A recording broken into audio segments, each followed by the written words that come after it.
Avant de parler et de montrer qui est le Saint-Esprit, je vais d'abord nous montrer ce que le Saint-Esprit n'est pas. Cette semaine, il faut être là avec ton cahier, ton stylo et ta Bible. Bwana sifiwe sana. Amen. Je prie que le Seigneur nous fasse grâce. Cette semaine, si tu n'avais pas encore compris qui est le Saint-Esprit, que tu puisses d'abord comprendre qui est le Saint-Esprit.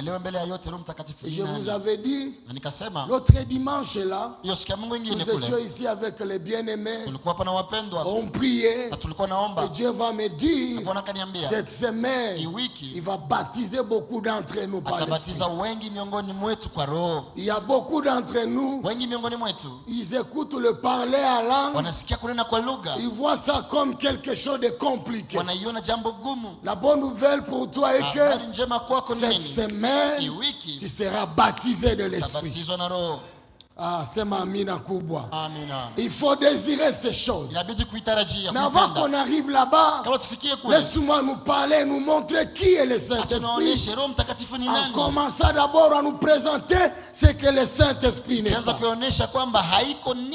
La première des choses, le Saint-Esprit n'est pas une puissance. Le Saint-Esprit n'est pas une puissance. La deuxième des choses, le Saint-Esprit n'est pas une force insaisissable par l'intelligence. Le Saint-Esprit n'est pas une force insaisissable par notre intelligence. La troisième des choses, le Saint-Esprit n'est pas une chose incompréhensible.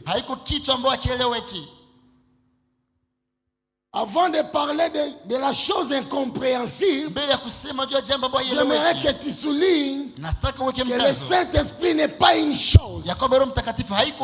Alors on ne peut pas chosifier le Saint-Esprit parce qu'il n'est pas une chose. J'ai écouté beaucoup de bien-aimés. La plupart des modérateurs, lorsqu'ils sont en train de conduire la prière, en parlant du Saint-Esprit, malheureusement, par cette manque de connaissance, ils chosifient le Saint-Esprit. Par exemple, il dit, tutaita Roho Mtakatifu, ikuye itusaidie. Pour que ça nous aide. Le Saint-Esprit n'est pas une chose. Alléluia. On ne peut pas chosifier le Saint-Esprit.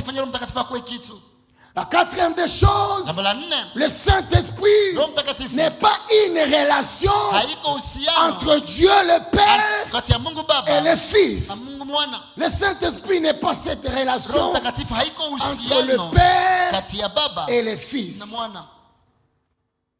Cinquième point, le Saint-Esprit n'est pas une créature humaine.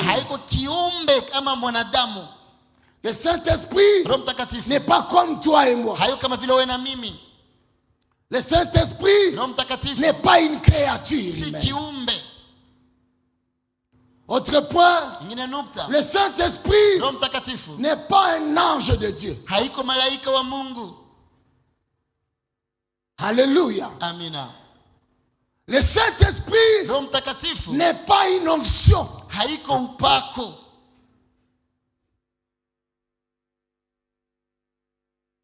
Le Saint-Esprit n'est pas une colombe. Njiwa. Haiko njiwa. Yes. Parce que j'ai regardé même aujourd'hui aux réseaux sociaux, comme vous pouvez remarquer là-bas, chez nous aussi, lorsqu'on parle du Saint-Esprit, on montre la colombe. Bien-aimé dans le Seigneur, le Saint-Esprit n'est pas une colombe. Le Saint-Esprit n'est pas une onction qui a été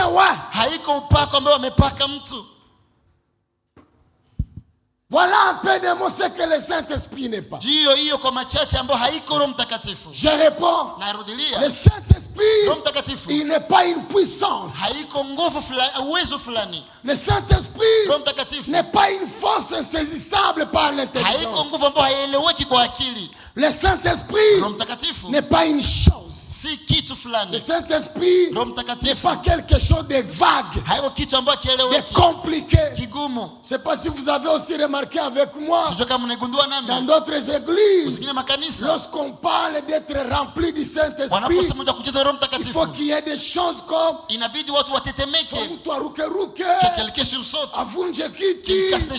après on va dire là on était rempli du Saint-Esprit. Ça, ce n'est pas le Saint-Esprit. C'est Amina. Je disais tantôt, le Saint-Esprit n'est pas une relation entre le Père, Dieu le Père, et Dieu le Fils. Le Saint-Esprit n'est pas une créature humaine. Le Saint-Esprit n'est pas un ange. Le Saint-Esprit, laisse-moi exagérer là-dessus. Vous savez, dans ces cours qu'on nous a enseignés, sur l'angélologie, les anges n'ont pas de même grâce. Il y a les anges du premier rang, ainsi de suite. Il y a ceux-là qu'on appelle les anges messagers.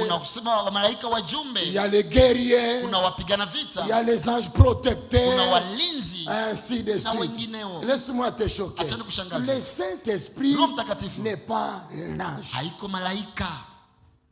C'est Amina. Le Saint-Esprit n'est pas une colombe. Le Saint-Esprit n'est pas une onction.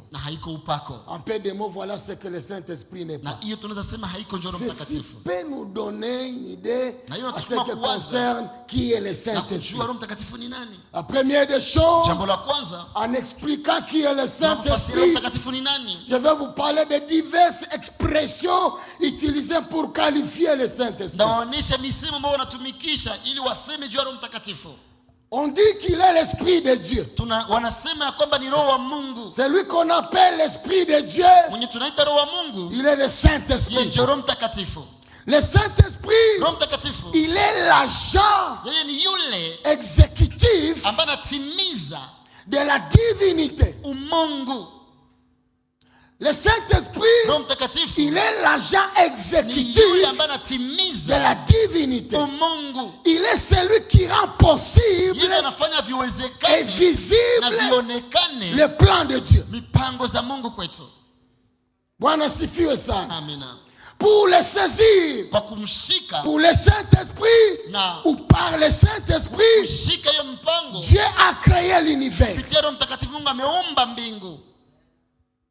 La deuxième des choses, par le Saint-Esprit, on voit les doigts de Dieu.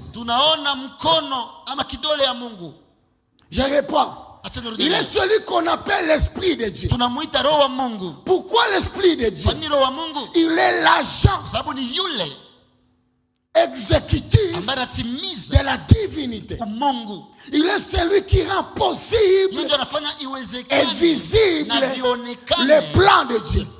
C'est lui qui nous montre le plan de Dieu. Il les rend visibles. Les choses impossibles deviennent possibles quand le Saint-Esprit est en mouvement. Je ne sais pas ce qui pèse sur toi. Soyez concentrés cette semaine. Je ne suis pas pasteur. Cette semaine, le Saint-Esprit va me permettre. Je vais travailler comme un prophète de l'Éternel.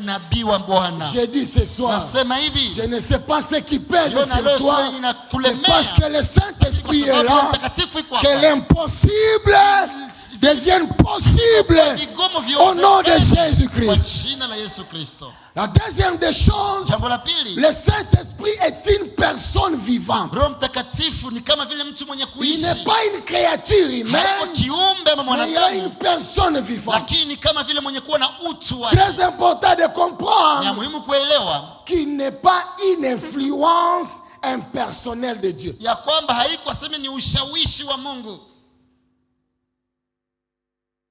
ni moins encore une puissance. Il n'est pas une onction, je l'ai dit. Le Saint-Esprit, il est une personne vivante. Qu'est-ce que nous allons comprendre ici? Il est une personne, mais n'a pas le corps ni une forme. Cependant, il est identifié ou il est défini, il est représenté comme un homme. Pourquoi? Il y a des choses qu'il fait qu'un homme peut faire, mais il n'est pas un homme comme toi et moi. Il n'a ni le corps ni forme. Il est une personne vivante. Écoute ce qu'il fait. La première des choses, il révèle. Depuis qu'il te révèle ce soir. Pour ceux qui sont en train de noter, vous allez noter 2 Pierre 1:21. Je vais y aller lentement. La deuxième des choses, il enseigne. Jean 14, le verset 26. J'ai pris qu'il t'enseigne ce soir. La troisième des choses, il témoigne. Galates 4, le verset 6.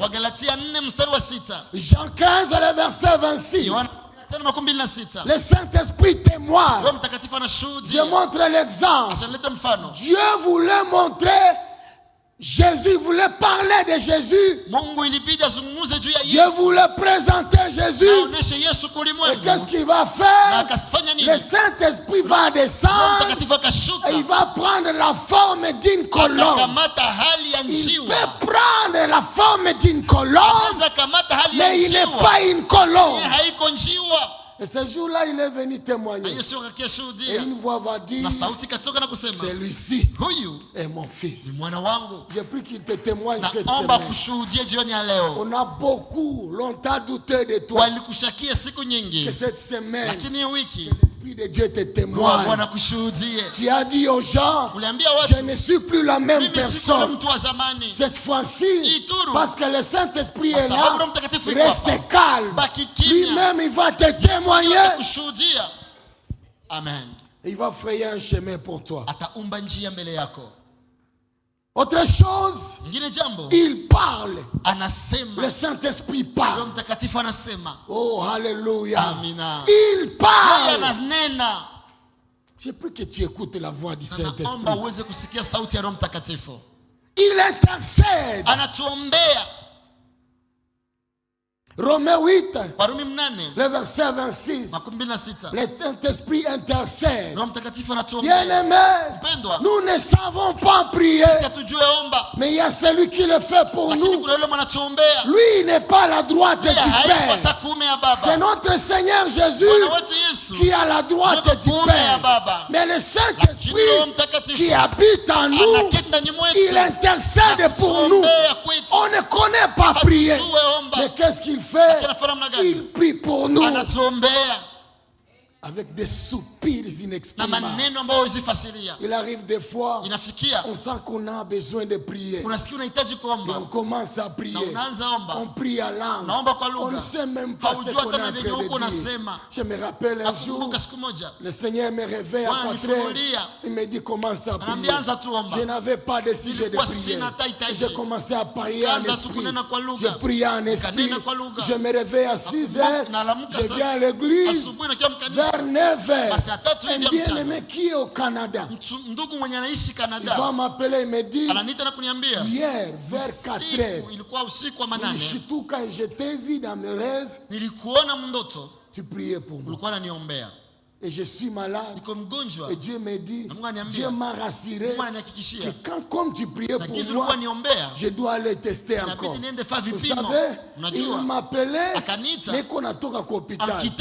Me dire qu'on n'a plus trouvé la maladie. Pose-moi la question, est-ce qu'il était même dans ma tête? Je te dirais non. Mais le Saint-Esprit connaît. Il intercède pour nous. Je prie de tout mon cœur que le Saint-Esprit intercède pour toi.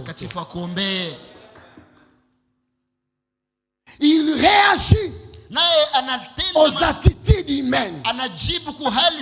Le Saint-Esprit est capable d'agir à ton attitude.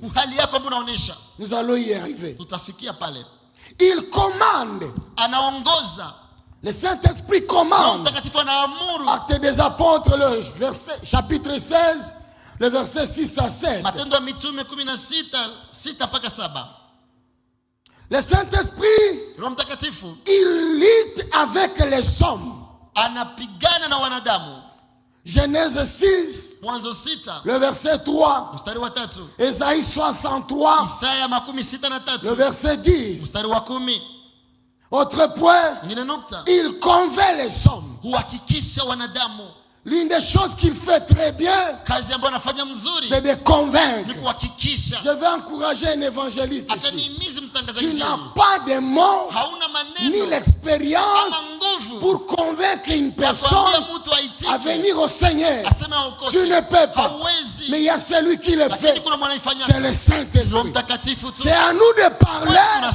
Mais lorsqu'il fallait convaincre, c'est le Saint-Esprit qui convainc. Il y a des gens dans ta famille, tu le vois, ils ont besoin de Jésus. Tu les prêches chaque jour, ils font semblant d'écouter. Cette semaine, l'Esprit de Dieu va les convaincre.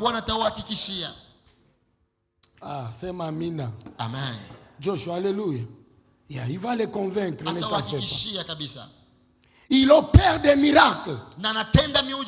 Hébreux 2, le verset 4. Le Saint-Esprit opère des miracles. Il sanctifie. Romains 15, le verset 16. Le Saint-Esprit sanctifie. Il ressuscite les morts comme Jésus. Laisse-moi t'encourager. Tu sais, celui qui avait ressuscité Jésus-Christ d'entre les morts, c'était le Saint-Esprit.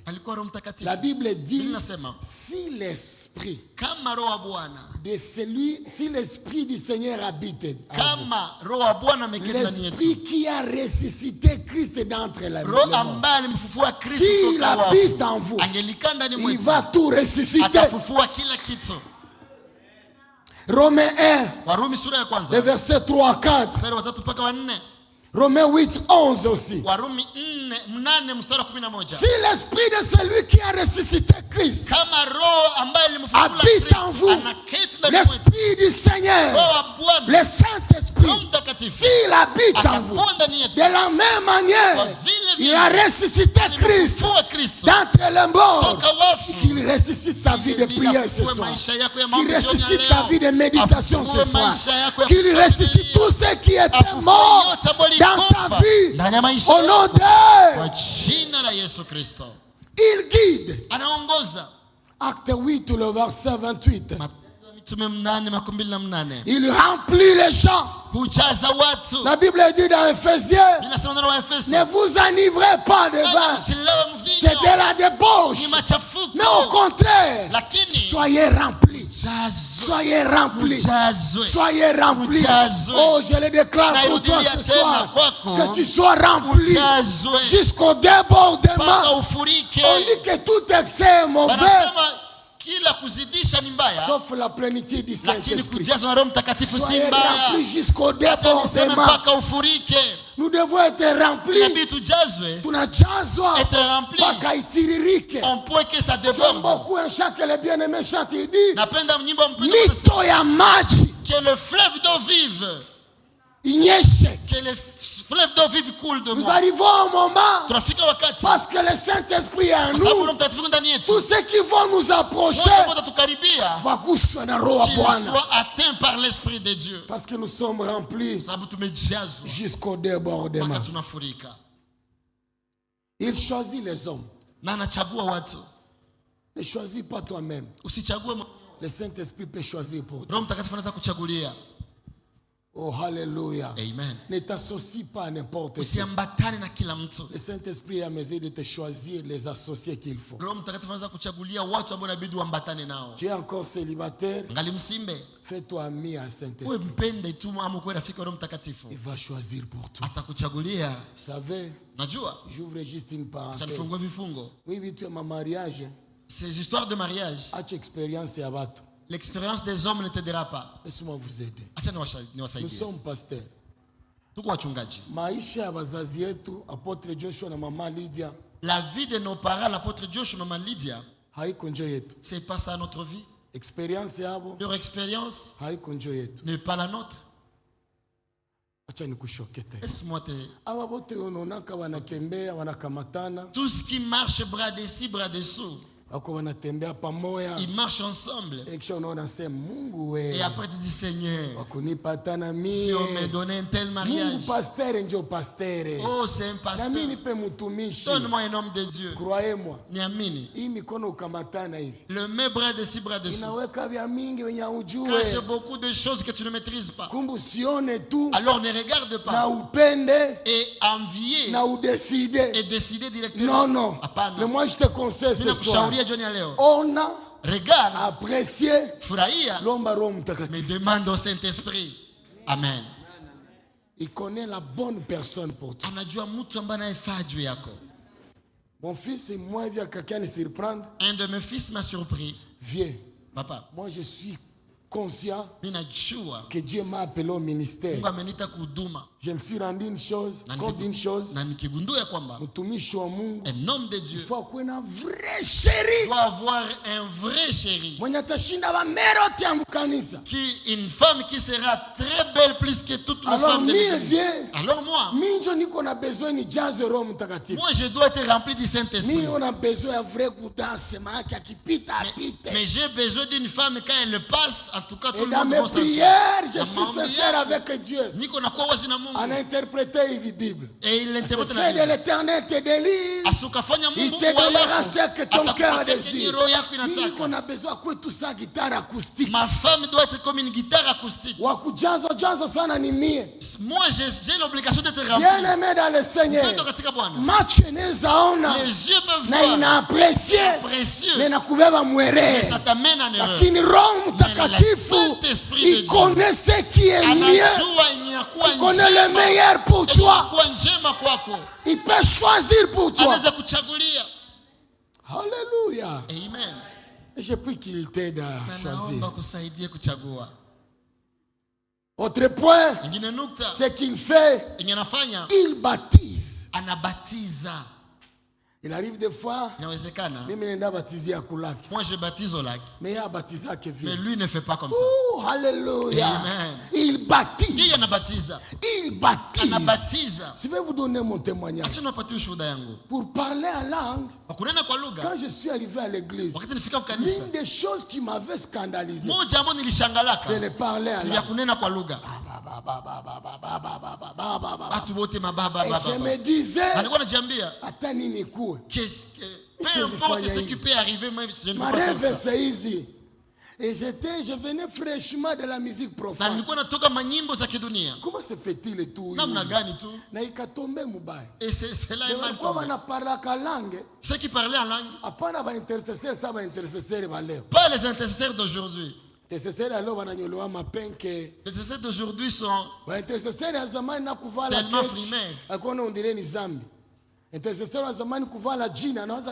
De l'époque, les intercesseurs, ils ne s'habillaient même pas à la mode. Nous, on voit un intercesseur. Je me rappelle maman moi hivi wa Mombaji. Je me rappelle d'une femme. Elle amène un message. Elle est en sac. Et de balais partout. Elle amène le message. Mais celle d'aujourd'hui, en vesto. 3 pièces. 3 pièces.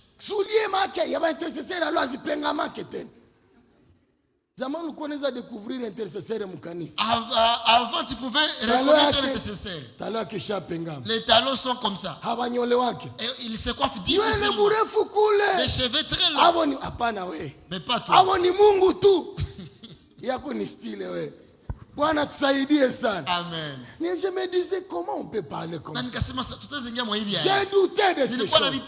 Un jour mon père, le bishop David, baba yangu Bishop David va commencer à m'enseigner. Anaanza nifundisha. Anifundisha. Unajua inibambiaka wapi? C'est devant le microphone que j'ai eu le baptême. La fois passée, quand on priait ici, il y avait vraiment la présence du Saint-Esprit. L'une de mes filles avait eu la grâce d'être visitée ce jour-là. Elle a senti ce que j'ai senti. C'est comme s'il y avait du feu dans la bouche. La langue bouge. Mais qu'est-ce qu'elle a fait? Elle a fermé la bouche. Alors elle bouillonnait mais la bouche fermée. Pourquoi?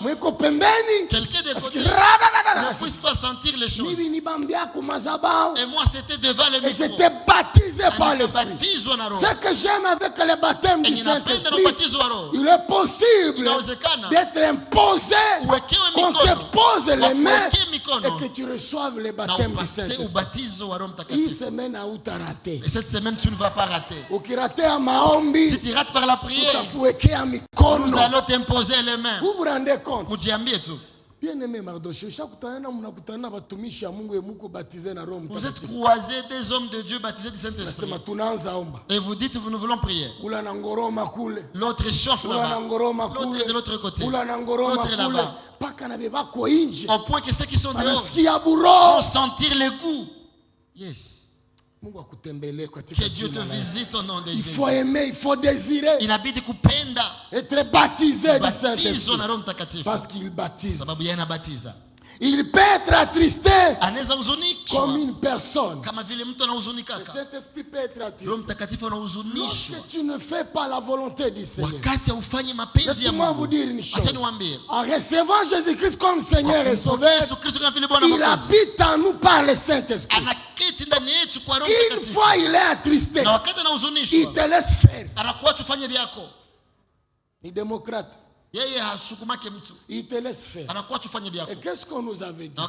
Lorsque tu pêches, dis-toi que tu deviens l'homme charnel. Tu étais homme spirituel, mais parce que tu as péché, le péché t'amène à devenir homme charnel.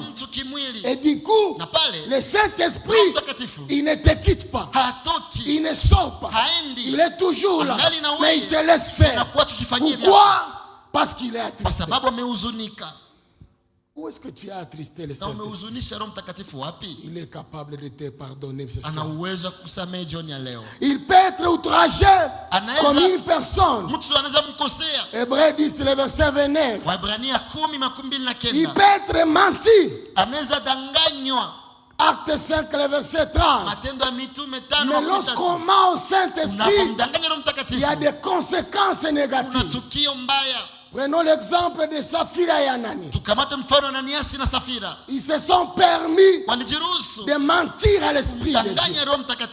Mentir à l'Esprit de Dieu, c'est mentir à Dieu. N'ose jamais le faire. Depuis que je suis là comme pasteur, je reçois beaucoup de gens. Wengine anakuya, anakukamatia 3 heures de temps, 4 heures. Il te prend 3 ou 4 heures du temps. Uko namusikia bila kumuinterrompre. Tu l'écoutes sans l'interrompre. Anakudanganya kuanzia mwanzo mpaka mwisho. Mais il te ment du début jusqu'à la fin. Anadanganya. Il ment. Parce que muécoute. Parce qu'en écoutant, ce qu'on nous a appris, hakuna moyen ni kukupe. Il n'y a pas moyen de t'interrompre. Nakusikia. Je t'écoute. Nakusikia. Je te réécoute. Sama mnajisinzilia kwa mundani tu mumie. Au point même que je peux m'endormir même à l'intérieur de moi. À un moment donné, je sens la colère. Au lieu de dire la vérité, comme l'exemple que mon père m'avait dit. Parce que quelqu'un vient faire une cure d'âme. Il te dit, papa, j'ai une plaie ici.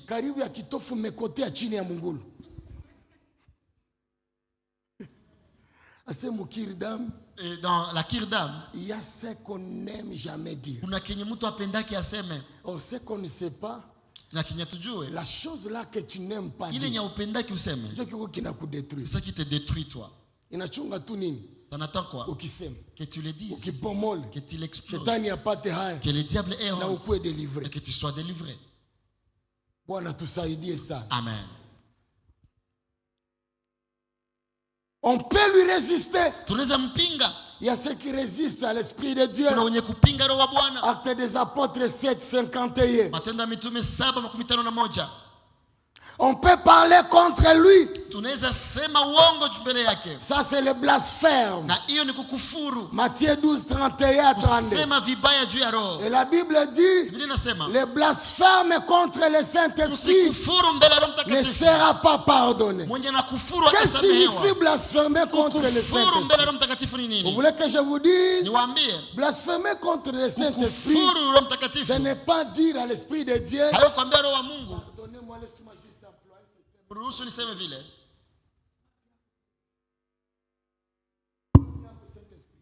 Ce n'est pas ça blasphémer.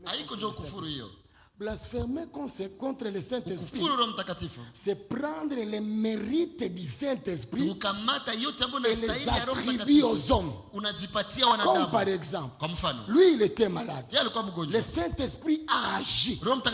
Mais le qu'on dise que c'est le Saint-Esprit qui agit, on montre une autre personne.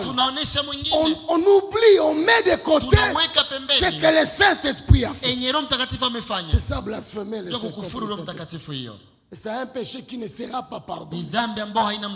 Ce qui se passe aujourd'hui dans nos églises, le système manquiona,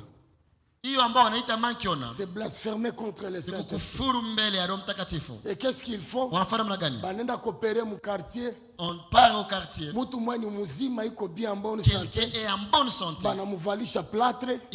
On met une plâtre sur lui. Il vient avec deux béquilles. Il vient en boîtier. Et l'homme de Dieu sur la chaise. Je vois une personne qui sera visitée ce soir. Bien-aimé, viens. On fait des clichés même.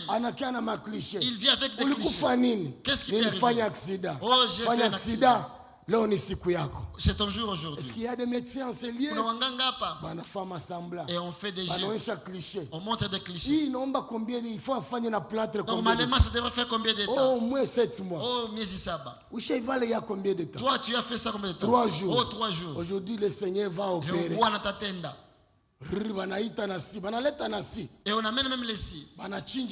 Coupe le plâtre. On enlève ça. Et on dit marche. Et tu marches bien. Saute. On a sauté. Tu sautes. Le lendemain on dit va faire les examens. On te donne même l'argent pour amener l'autre cliché. Et l'église acclame. Ça c'est blasphémer contre le Saint-Esprit. Croyez-moi bien aimé dans le Seigneur, rien n'est impossible à l'Esprit de Dieu. Même sans faire ce il peut le faire. Je me rappelle de ce vaillant homme de Dieu, le général Haïdi Nabala, qui était capable de changer le sexe de l'enfant. Mutumbu. Ini mama mwenye nazala tu wa fille. Mama iko na binti watatu. Cette fois-ci, comme une fille. Le mari lui dit si seulement c'est une fille, il n'y a plus de foyer. Et la maman va aller voir Haïdi Nabala. Maman nendo na Nabala. La femme, l'homme de Dieu prie. L'enfant qu'on a fait l'échographie fille change de sexe et devient dans son ministère. Par la puissance du Saint-Esprit. Ceux qui n'ont pas de trompe, ils ont eu des enfants. Ne blasphème jamais contre le Saint-Esprit. On m'a donné l'histoire des jeunes hommes, de deux jeunes hommes. Un jour, il y avait une croisade. Il y avait beaucoup de gens. Et ce jour-là, ils se sont dit entre eux, l'autre n'est pas tenté. Aujourd'hui, on va essayer. On va oser si cet homme est vrai. Et l'homme de Dieu, du haut de la chair, il va dire, l'Esprit me dit qu'il y a des malades en ce lieu. Il va les guérir. Et parmi ces malades, il y a ceux qui souffrent de tuberculose. Et l'homme de Dieu, poussé par le Saint-Esprit, il va dire à la foule, aujourd'hui c'est ton jour. Et ces jeunes, ils arrivent. Ils ont dit nous sommes guéris. Ils ont pris le l'homme microphone. de Dieu va leur poser la question. De quoi êtes-vous guéri? Nous venons d'être guéris de tuberculose. Vous savez quoi? C'était faux. Poussé par le Saint-Esprit, l'homme de Dieu va leur dire, je vais vous montrer aujourd'hui, parce que vous êtes venus tester si la puissance du Saint-Esprit est réelle. Et je vais vous montrer que la puissance du Saint-Esprit est réelle. De la même manière, vous avez menti. Vous allez quitter ici avec la maladie. Et ils ont rentré avec la maladie. Le Saint-Esprit est capable.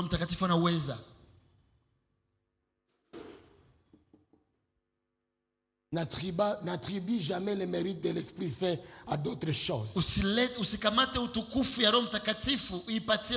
Voilà au moins quelques points, ce qu'il fait, et ce qui justifie qu'on peut dire qu'il est une personne vivante. Et la troisième des choses, toujours à ce qui concerne qui est le Saint-Esprit. Le Saint-Esprit est Dieu. Amen. Alléluia. Amen. Le Saint-Esprit est Dieu. Sa divinité est prouvée par le fait qu'il possède tous les attributs divins.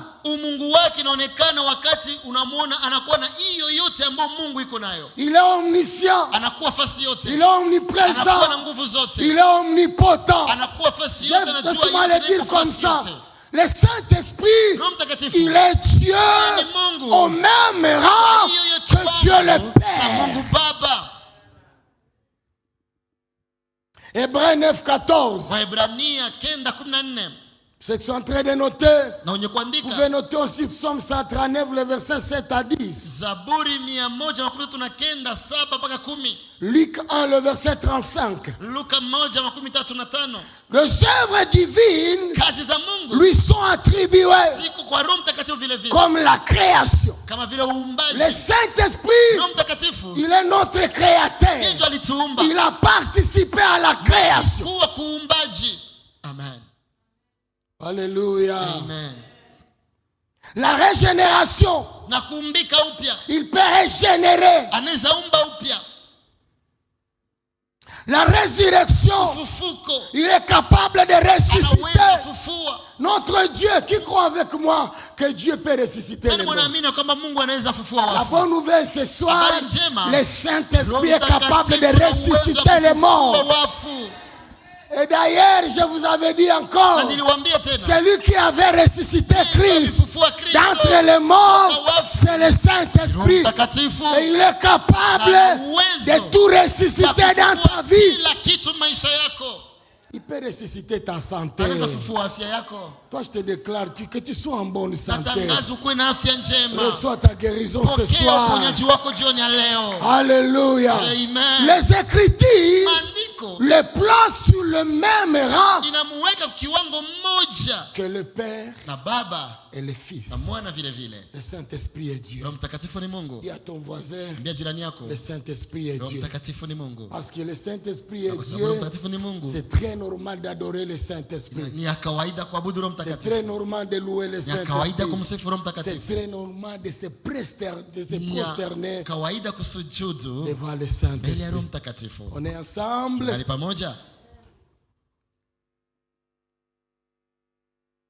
Le Saint, il est encore appelé l'Esprit de Christ.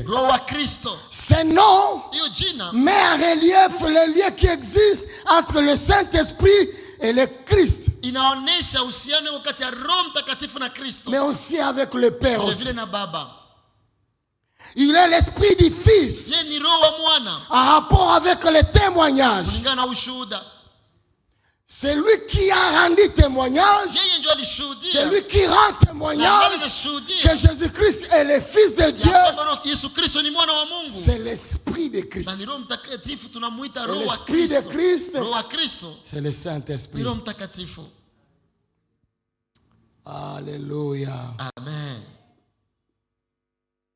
Il est celui qui nous capacite pour donner gloire au Seigneur Jésus-Christ.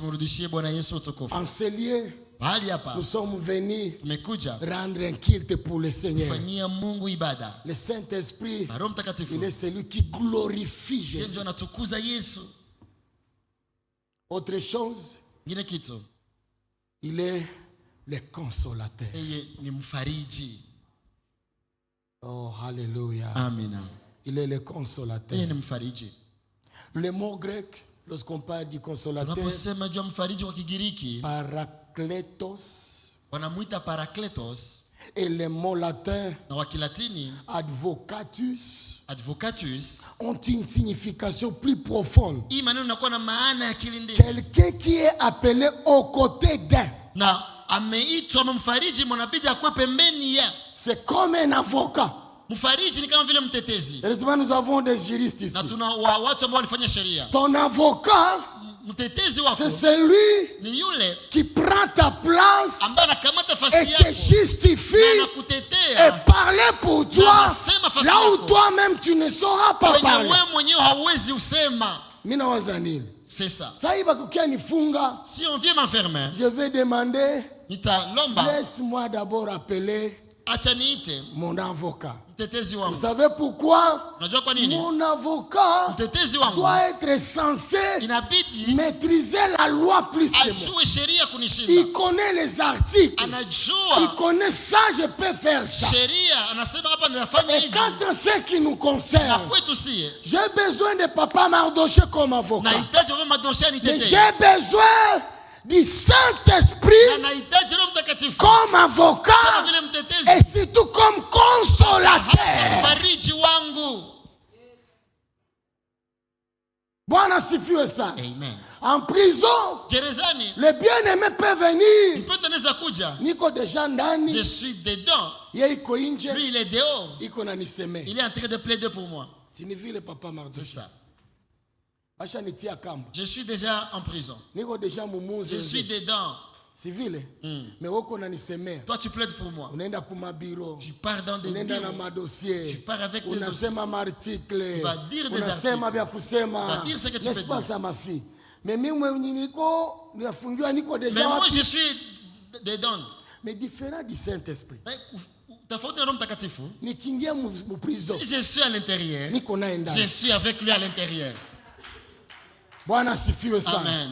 C'est mon avocat. Mais c'est que j'aime encore. Il est mon consolateur. Le bien-aimé même, il travaille pour moi. Je lui paye. Je suis emprisonné. Il fait des démarches pour que je sorte. C'est une bonne chose. Mais l'Esprit de Dieu, le Saint-Esprit, là où je suis en prison, il est avec moi. Et il me console. Tu es fort. Ça va aller. Ça va aller. Bien-aimé dans le Seigneur. Si nous avons quelqu'un sur qui pleurer, c'est le Saint-Esprit. Amen.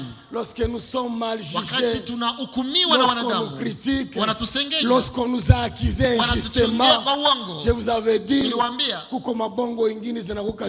y a des mensonges qui nous ressemblent. On a menti sur toi, mais ça existe. Ou justifier. Et tu ne peux pas te justifier. Accepte,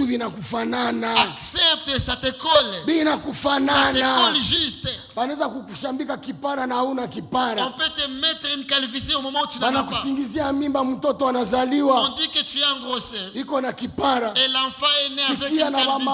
Et les mamans disent, cette tête c'est pour toi. Il refuse. Mais ça ressemble à toi. Il n'y a pas moyen de nier.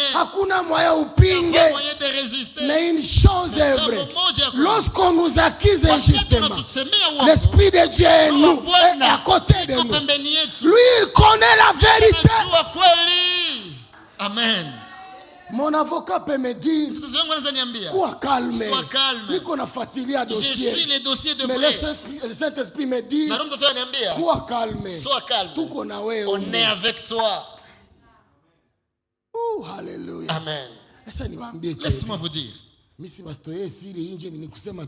C'est pas un secret, mais N'est-ce pas que vinabafikiaka mnajua ke mtu alifanya erreur mais mnamdefendre tu? N'est-ce pas qu'il vous arrive de défendre quelqu'un qui est en tort?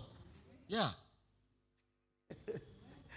Alléluia. Amen. Alikwambia vérité. Il t'a dit la vérité. Joe vile mon cher. En réalité, c'est moi qui ai fait ça. Je garde très loin l'argent. Mais ils n'ont pas d'alibi. Ils n'ont pas de preuve. Et comme tu es mon avocat, tu es la vérité. Alors sauve-moi. Mais le Saint-Esprit, il sait quand on est dans le vrai et quand on est dans le faux. Il ne nous défend pas, mais il nous console.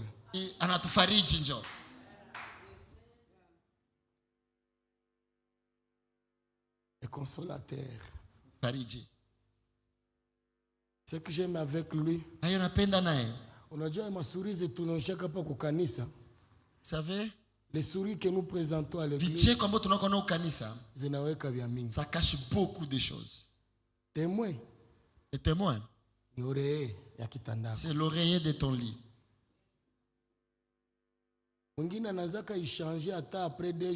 L'autre change même des étuis après 2 jours. Pas parce qu'il est tellement propre. Parce que des larmes coulent chaque jour. Laisse-moi te dire. Si tu vois quelqu'un qui sourit à l'église, ne le tue pas parce qu'il sourit.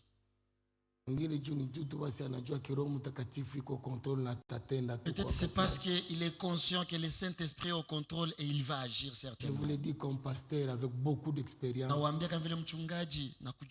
Les gens souffrent. Je vous en supplie. Si tu n'as pas encore changé et que tu as la facilité de blesser les autres, blesse quelqu'un même très loin, mais pas à l'église. Alléluia. Amen. Un jour, j'étais à la maison. C'était le 25. Et mon bailleur m'avait vraiment stressé. Il m'a fait manquer la paix. Les jours où le mois s'est clôturé, tu commences à m'attaquer. Et la maison, je suis venu me mettre à l'église. Au moins l'église, quand on te trouve là-bas, on te dit homme de Dieu, que le Seigneur soit glorifié. Et amen avec joie. Mais même si nous cachons l'amertume, il y a quelqu'un qui le maîtrise bien. Il ne le maîtrise pas pour aller te critiquer. Il le maîtrise pour t'apporter la consolation. Pour t'apporter la consolation. À un moment donné, tu peux dire à quelqu'un que tu viens de faire 2 jours sans 5 000 francs. Il ne va pas te croire. Il va te dire tu es hypocrite. L'autre, tu lui donnes 10 000 francs. Dans sa tête, il dit. Donc il garde 90 000 francs. Parce qu'il a 5 000 francs. C'est alors qu'il peut donner 10 000 francs. Et pourtant, ce que tu veux de lui donner, c'est tout ce que tu as. Laisse-moi le dire. Faire du bien à quelqu'un pour qu'il te le rende en retour, c'est un mauvais calcul. Fais du bien à quelqu'un et attends-toi au Saint-Esprit. Amen. Amen. Parce que je me suis rendu compte. L'homme restera un homme, il te blessera toujours. Notre père, l'apôtre Dalo, est en train d'enseigner. Il dit parmi les blessures de mon ministère, tu fais du bien à tel.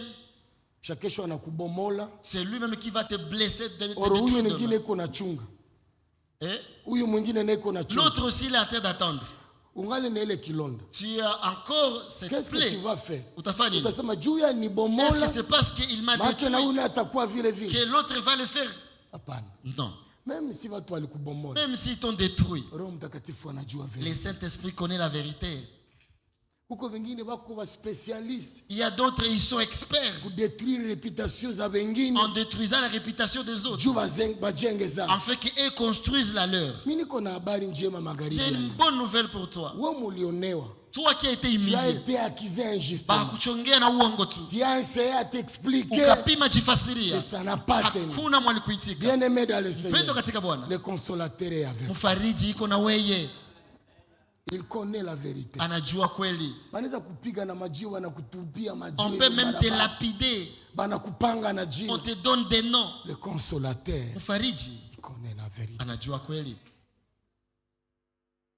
Le Saint-Esprit est quelqu'un qui est à côté des croyants, prêt à nous défendre. Le Saint-Esprit est avec, dans et sur les croyants. Écoute ce que j'aime avec l'Esprit de Dieu. Il est avec nous, il est dans nous et il est sur nous. Avec comme objectif nous défendre. Amen. Il est non seulement le défenseur, mais il est le consolateur. Je prie qu'il te console. Je sens dans mon esprit que nous puissions prier. Mets-toi debout.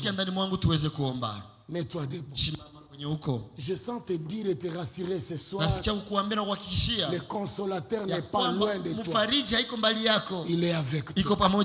Mais qu'est-ce qu'il me dit de te dire? Qu'est-ce que tu peux faire? Répand ton cœur ce soir. Répand ton cœur ce soir. Bien-aimé, tu peux me cacher des choses.